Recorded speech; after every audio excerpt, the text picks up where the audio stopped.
I noticed a trend. Movies today have been pushing a narrative that doesn't reflect reality. Divesting.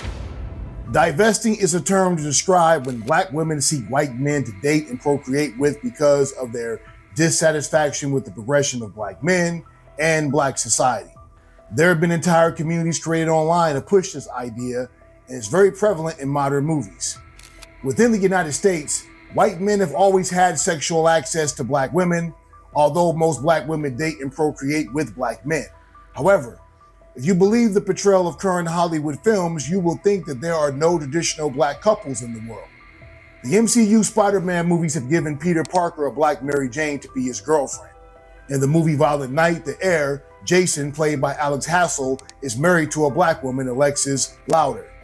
In the upcoming remake of the Arnold Schwarzenegger classic, The Running Man, the lead actor is given a black wife and biracial child.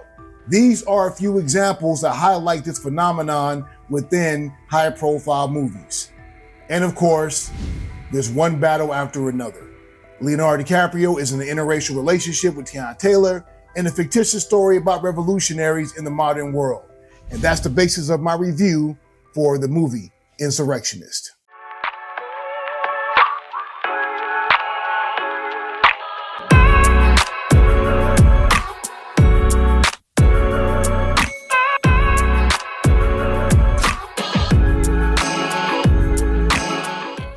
Welcome to the Movie Insurrectionist. I am your host, Rashad, and thank you for watching my review.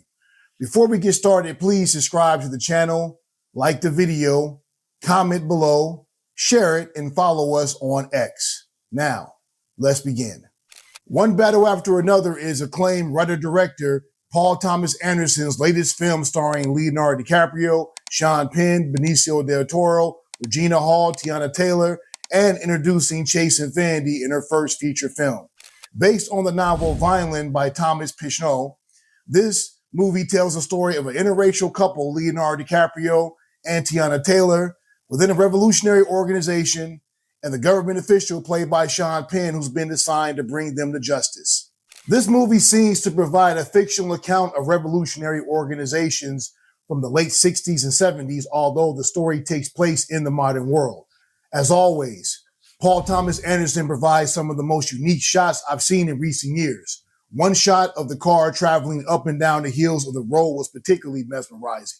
The acting was phenomenal, with Chase Infinity providing a breakout performance, which will probably make her a star after this movie. However, this movie has problems in terms of imagery, representation of black women, and historical accuracy for revolutionary movements in the US. Although this film is based on fiction, I had a massive problem with this depiction of black female revolutionaries. It portrayed them as pro-black divesting Jezebels instead of educated, morally conscious, and socially responsible people moving to replace the system of white supremacy with justice. Hardcore black female revolutionaries like Assata Shakur were not bedwenches who lusted over white men while masquerading as pro-black militants. Her husband was a black man. The organizations that she joined catered to the social, political needs of black people. She didn't make side deals with law enforcement to sell out her comrades for her freedom. And when she fled into exile, she still provided rhetoric to millions of black people across the globe on how to overcome their oppressive state. Also, Assata Shakur's daughter wasn't biracial. This movie doesn't contain any of this historical information for hardcore black female radicals like our ancestor, Assata Shakur, who recently passed away a couple of days ago on September 25th, 2025. It's a fantasy created by a filmmaker with questionable views on what role black people should play in a revolution. And I even thought it was odd that besides Wood Harris in a brief role, there were no black men in this film. But that's a separate discussion. Although Paul Thomas Anderson is a filmmaker that I hold in high regards, One Battle After Another is a film that contains a subject that is well out of his depth. And for that, I give it a mixed review of 3 stars out of 5 and a big, juicy middle finger. Thank you for joining us here at the Movie Insurrectionist. Please make sure to subscribe to the channel, comment on the comment section, like the page, share it, and follow us on X. And remember, the theatrical release will never be televised. Ashe.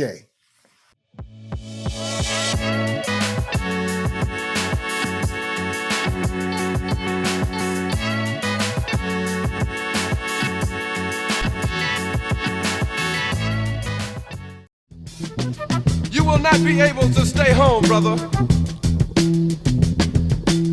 You will not be able to plug in, turn on, and cop out.